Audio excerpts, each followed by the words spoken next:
All right, hey guys, this is Caylen with Modern Day Sniper coming at you with another one of those installments of our question and answer periods. And this guy, it's George coming from Instagram. It says here, hey Caylen, I am pretty confused about setting up the butt pad of my rifle and I'm trying to find a good resource. So short version, every time I'd get prone on the gun and bring the butt pad as high and medial as I could, the natural position always had my rifle canted right. So I started with tilting the butt pad left, then brought it up a little because I felt it sag. Am I on the right track or I'm messing something up on a fundamental level? Thanks. Okay, George, so here's the answer to your question. And it's not always gonna be cut and dry. And so a lot of this is personal preference and how you set your butt pad up. You guys, I have two rifles here. One is a Gunworks. They're both Gunworks guns. This rifle right here is my hunting rig. It's set into a verdict stock, which has an adjustable butt pad like George is talking about. And this one behind it is the KRG Whiskey 3. It also has an adjustable butt pad. So the adjustable butt pad is a really effective tool to customize the rifle's fit to your personal body style and your personal shooting style. So my butt pads, I always lift them up just about as high as they're gonna go. The reason that I'm gonna lift them up as high as they're gonna go is you can see the line of bore here from the muzzle to the bolt back through the buttstock.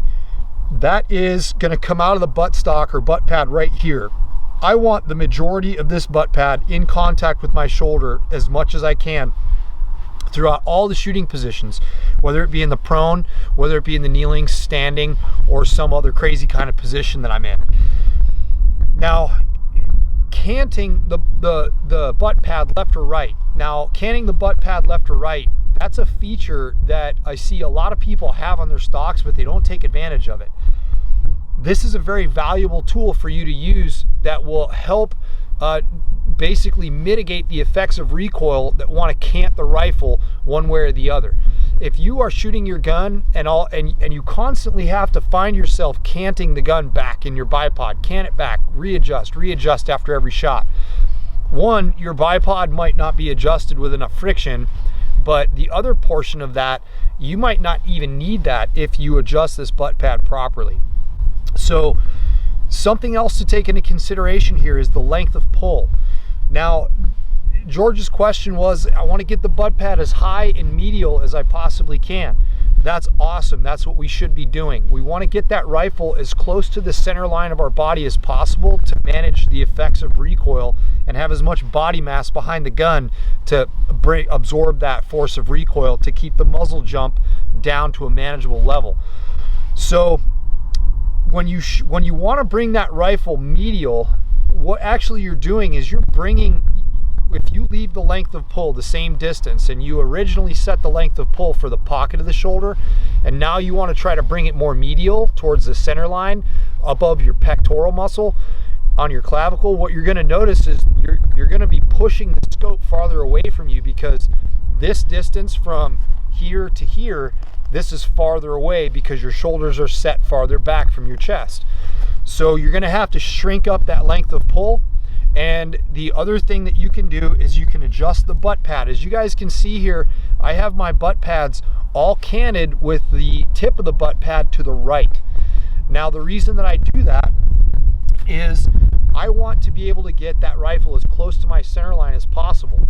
And so if you look at me, this is going to be an opposite example.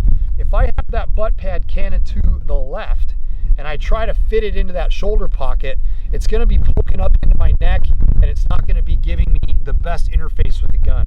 So I rotate the butt pad to the right, which is going to allow me to fit that rifle nicely to the placement in the shoulder that I want. And I want to tread carefully with placement in the shoulder because I'm not placing it into the shoulder anymore. I'm actually placing it almost on my chest, as close to my neck and center line as I can get it. So same thing here with this hunting rifle, this verdict hunting rifle. You can see that butt pad is canted the opposite direction. It's canted to the right. Now when I shoot these rifles recoil straight back and come forward. Okay, there might be, like this rifle right here, it's an 11-pound hunting rifle. It's a short action Magnum, so it's got some snap to it. So there's only so much that I can do to mitigate that and manage that recoil. But the butt pad helps. So if you're out there and you're trying to figure out what position to put that butt pad in, you got to do this trial and error. So I also know some people that do it completely the opposite of me. Now that's fine, it doesn't matter. There's a million different ways to skin this cat. What really boils down to is what works for you.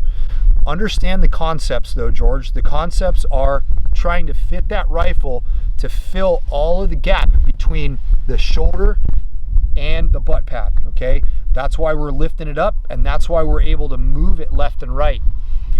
So the other faction, or the other factor of that, moving it left and right, is to also fit the rifle to your body in the event that you automatically always find that rifle canted one way or another.